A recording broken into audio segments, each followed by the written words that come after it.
કે તારા ક્યાં ભાંગ્યા છે આમ ફરી નાજવા એને પૂજારી કે પાણોલન પગ ભાંગી નાખ્યા. આપણે ચેનલ નામ છે MJ Vlog 601. તો આપણે જઈને લાઈક શેર અને સબસ્ક્રાઇબ કરી દેજો, જેથી કરીને આપણા નવા વિડીયો અને આપણા વ્લોગ્સ આપણે કન્ટિન્યુ લેતા આવશું. તમારે માહિતી આપી બહુ મજા આવી આપણને. ક્રિએટર આ પોરો નથી લેતો મિત્રો. લાઈક શેર અને સબસ્ક્રાઇબ કરવાનું ભૂલતા નહીં.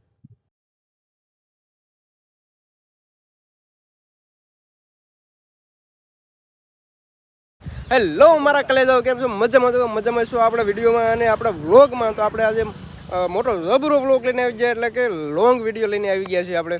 તો આજે આપણે એક કમલેશભાઈ સાથે છે અને આપણે એક સરસ મજાના સ્થળની મુલાકાત કરવાની છે. તો બનાવી જો આપણા વ્લોગમાં. અને આપણે કમલેશભાઈ આવી ગયા તો પૂછીએ આપણે ક્યાં લઈ જવાના છે આપણને.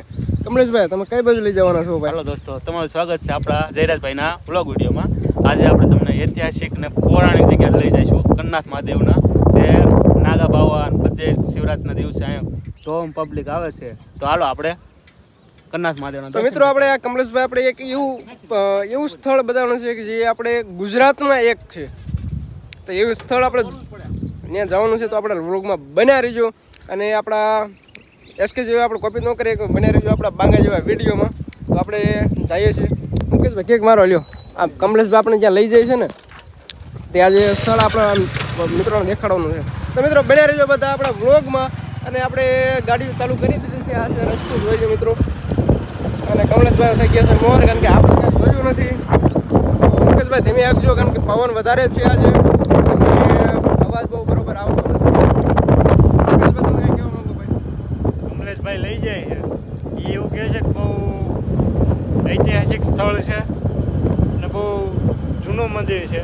તો આપણે ડાયરેક્ટ મળશું મંદિરે. દાદા આ રસ્તો કન્નાથ જાય છે? અચ્છા, અહીં બોર્ડ જ માર્યું છે, જોઈ લો મિત્રો તમે. ચાલો રસ્તો ચાલુ જ છે ને મિત્રો. આ કાચે રસ્તા ઉપર આવી ગયા છીએ આપણે. મુકેશભાઈ તો ગાડી બંધ કરી દીધી. આ ઓલે જસદન પછી કાંઈક ઓલું હિંગ મારું ગામ પાડાહણ. ઓહો એટલે આમ આવ્યો. સારું હાલો દાદા. મહાદેવ આપણું આવી ગયું છે કન્નાથ મહાદેવ મંદિર. તમે જોઈ શકો છો અહીંથી જો કઈ કન્નાથ મહાદેવ તો જોઈ શકો છો તમે.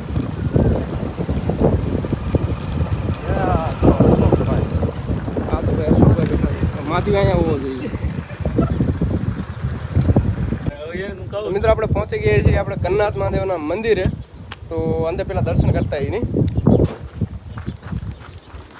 બાપુ બહાર જ બેઠા છે. જય મહાદેવ. શું પગમાં થયું? આ તારી આ કનેસરાજ છે. કોના છોકરા? મને ઓળખો? આ ભાઈ ઓળખો તમે? હા નાગરિક કોટડિયા. તું કેનો છો? રમેશભાઈ. આપણે વાસદા બાપુ છોકરાનો છોકરો ના ઘરના આ બાપુ આપણે ઓળખી ગયા છે ફાઇનલી. તો આપણે પેલા દર્શન કરતા આવીએ, પછી આપણે આપણે 5 મિનિટ આપણે ઇતિહાસ આપણે આ મંદિરનો જાણીશું કે આ મંદિરનું જે પૌરાણિક આ સ્થળ છે એમનો ઇતિહાસ શું છે તમે જોઈ શકો છો મિત્રો.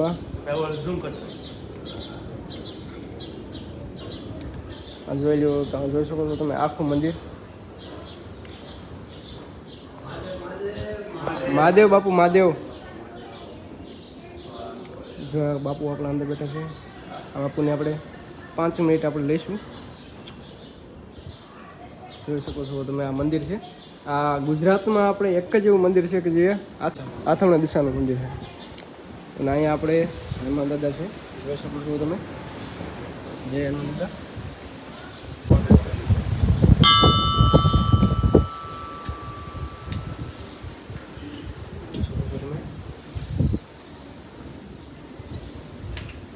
આપણે પહોંચી ગયા છીએ કન્નાથ મહાદેવના મંદિરે. બહુ જૂનું મંદિર છે આપણું. તો બાપુ પણ આપણે અહીંયા જ છે હાજરમાં. તો આપણે 5 મિનિટની સાથે વાત કરીએ કે આ જે આપણે પૌરાણિક મંદિર છે એ 5 મિનિટ આપણને એની માહિતી આપે. કમલેશભાઈ, આપણે કમલેશભાઈને જ કહીશું, કારણ કે એમને આ જોયેલું છે.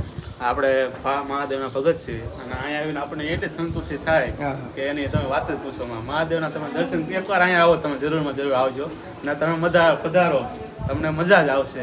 મહાદેવના દર્શન કરો અને અહીંયા આવો દર્શન. અહીંયા છે બાપુ સાથે 5 મિનિટ આપણે વાત કરી.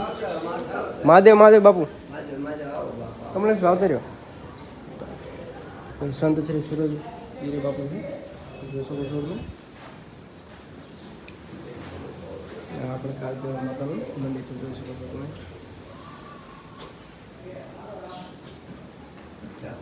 બાપુ બેઠા છે. કેમ છે બાપુ? મહાદેવ. તો આપણે અહીંયા કન્નાથ મહાદેવના મંદિરે આવ્યા છીએ અને બાપુ આપણી સાથે બેઠા છે. જે આપણે મંદિર તમને બતાવ્યું ને એ આખા ગુજરાતની અંદર બહુ પૌરાણિક મંદિર છે. એમને 5 મિનિટ આપણે બાપુ સાથે વાતચીત કરીએ. તો આ બહુ જૂનું મંદિર છે અને આનો ઇતિહાસ બહુ ઊંડો છે. તો આપણને અહીંના ઇતિહાસ વિશે આપણે જાણીએ બાપુ પાસેથી. બાપુ બોલો. આ કંકાવટી નગરી હતી.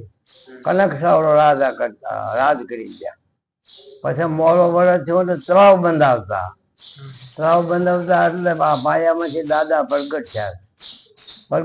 એટલે દાદા તો બાણ રહ્યો એટલે મજૂરે આમ ત્રિકમ મારીને ફાળવો સારા પથ્થરને કાઢી ગયા. ત્રિકમ માર્યા પાણીની શેર થાય. મજૂર કે માથે પાણી ખુશી થઈ ગયા કા ફાળો નાખો તો ધોધ છૂટશે પાણીનો. બીજો માર્યો દૂધની શેર થાય. દૂધની શેર થયો કે આમાં દૂધ ત્રીજો મારે લોહીની શેર થાય. પછી રાજા આગળ માણસ ગયા મજૂર બાપુ કે પથ્થર નીકળ્યો છે ને અને દૂધ ને પાણી ને લોહીની શેડું ત્યાં બંધ નથી થતું બાપુ. રાજા આવ્યા અને પગે લાગ્યા પાકડે નાખ્યા. હે દાદા આ તમારો આ સમાપ્ત કરો. હું તમારો અહીંયા પ્રતિષ્ઠા કરીશ અને તમને તમને કન્નાથ નામ પાડે છે કેવું. પછી એને અહીંયા ઓટો બનાવ્યો એટલે આમ મંદિર આશ્રમ ઉગમના હોય ભોળાનાથ. પછી એને નીમ લેવાનો આમ એનું નેર છે. પછી કે મારા સવારમાં ઉઠીને દાદાના દર્શન કર્યા સિવાય કોઈનું મુખ નહીં લો. દાદા નીમ લીધો. પછી આ દાદી છે આટલા દાદા ગયા પાછા સપનામાં કે રાજા તારું નિયમભંગ થશે તો મને હવે નિમતું કે મારું મંદિર બાપુ દાદા તમારું હાથામાં બારનું બનાવે એટલે જા તારું દર્શન મારા થાય છે. પછી એ ત્યાંથી અમારા મંદિર બનાવ્યું હાથામાં બારનું અને આ પછી આગળ પછી ક્યાં ભૈયા ગયા પછી અને આ 45 વર્ષ જીપી સાહેબ અમારા ગામમાં ઝઘડો થયો તો ખેડૂતને નેર પડવાનો થઈ મુકાણા હતા. એને અહીંયા દાદાને સપના મારીને ત્યાં રહેતા ને એની નોકરી તૂટી ગઈ હતી. તો એના સપનામાં દાદા ગયા મારે નોકરી આવો નહીં મળે શું કરીએ સાહેબમાં. એ દાદા સપનામાં ગયા નકશો બધો બતાવ્યો બધું આખું મંદિર બંધાશે કે હું કરનાર છું અને તમે સવારે 8 વાગે નોકર આવશે હારો ધરમપા તમારે નોકરી ચડવાનું. એ માનજે કરનાર છું મને 108 લીટર દૂધ પાઈ દઈ જા આ સમારનું મંદિર કણેસરા બિરાજો. ત્યાંથી દગડામાં આવે ને પછી એના સપનામાં 7-8 દીધા તો સપનામાં ખબર નથી કે મંદિર છે.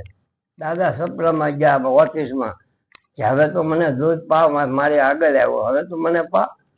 પછી સરપંચ ને કે સરપંચ મંદિર આશ્રમ બારનું છે કે આ કરનાથનું આવ્યા બસ આ જ મંદિર. મને કે 108 લીટર ગાઉનું દૂધ લાવ મારા દાદાને પાવું છે. પછી 2-3 ગામમાં દેશી ગાઉનું દૂધ લીધો. કોઈ કે પાણી ના નાખતા ભાઈ પૈસો તમારે લેવો લેજો પાણી પીવો નાખતા મારા દાદાને પાવું છે. પછી અહીંયા માણો 200-250 માણા હતું ભાઈ. બધા સાંભળા જળા જે લઈને ઉભા કે આટલું બધું દૂધ ખોટું છે દાવા દો ને જમીનમાં દૂધ પાક કરીને છોકરા જમાડી દઉં કે બાપુ ક્યાં દાદો પી જવાના. એ 1.5 કલાક ઓમ નમઃ શિવાય 1.5 કલાક ધાર રાખી 1.5 કલાક એક જ પૈયે ઉભા રહે. સવાર તો બધું એક લોટે રહ્યો ને કે આ દૂધ ની પ્રાર્થના કરી દઈએ પોતે. દાદા કે આ માણસો આટલું છે દાદા પૈસા દીધો ને હવે એટલો પૈસા દીધો આવવા જો દાદા દઈ એટલું ગયું પરસાદ બધા પરસાદી લેજો ભાઈ. આપણે આ ગુજરાતની અંદર માત્ર એક જ મંદિર છે ને આપણે આ કન્નાથ કન્નાથ મહાદેવનું. ઓકે એટલે આ એરિયામાં બીજે ક્યાંય મંદિર છે આ બારનું? ના ના ક્યાંય છે ક્યાંય નહીં આપણા એક જ છે ને ગણેશરાની અંદર. એક જ ગણેશરા.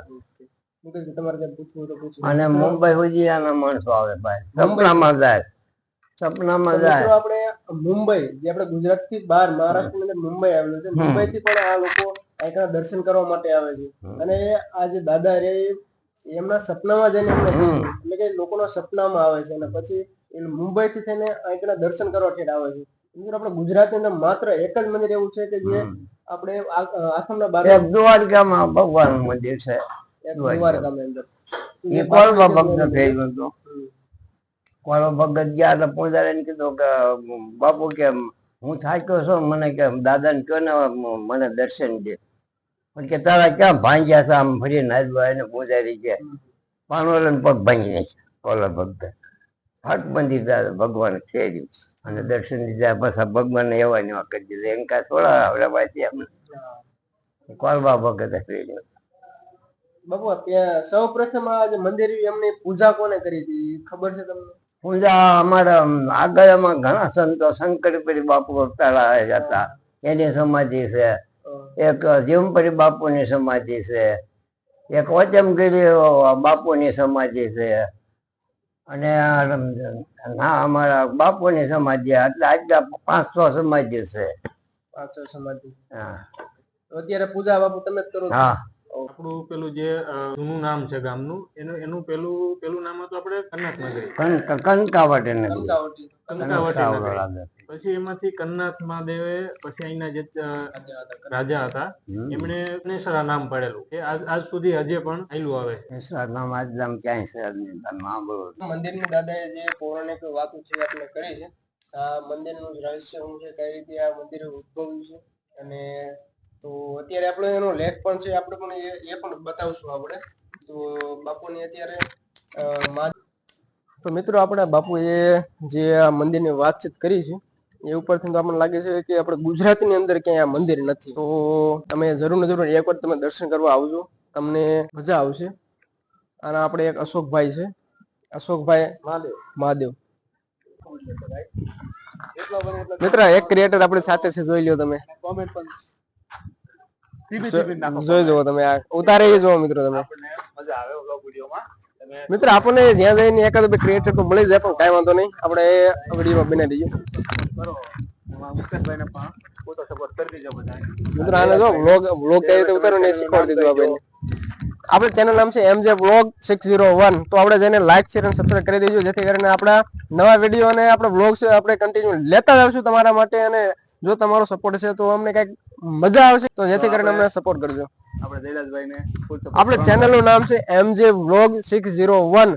તો સર્ચ કરીને સબસ્ક્રાઇબ કરી દેજો આપણી ચેનલને. તો મિત્રો આપણે આમને તો કહી દીધું, પણ તમે તો આપણી ચેનલને સબસ્ક્રાઇબ કરજો. મિત્રો આપણે કન્ટિન્યુ ચાલુ રાખીએ. આ છે આપણા મુકેશભાઈ. મુકેશભાઈ આપણે દર્શન કરી લીધા છે, જોઈ શકો છો. આ મંદિર છે, એક નંબર છે ભાઈ સાહેબ, ગેટ જુઓ તમે. તો મિત્રો કાયદેસર આપણે ફાઇનલી આપણે દર્શન કરી લીધા છે, અને હવે ચશ્મા પણ આપણે ચડાવી લીધા છે, અને હવે આપણે આ વિડીયોને એન્ડિંગ આપી દઈએ.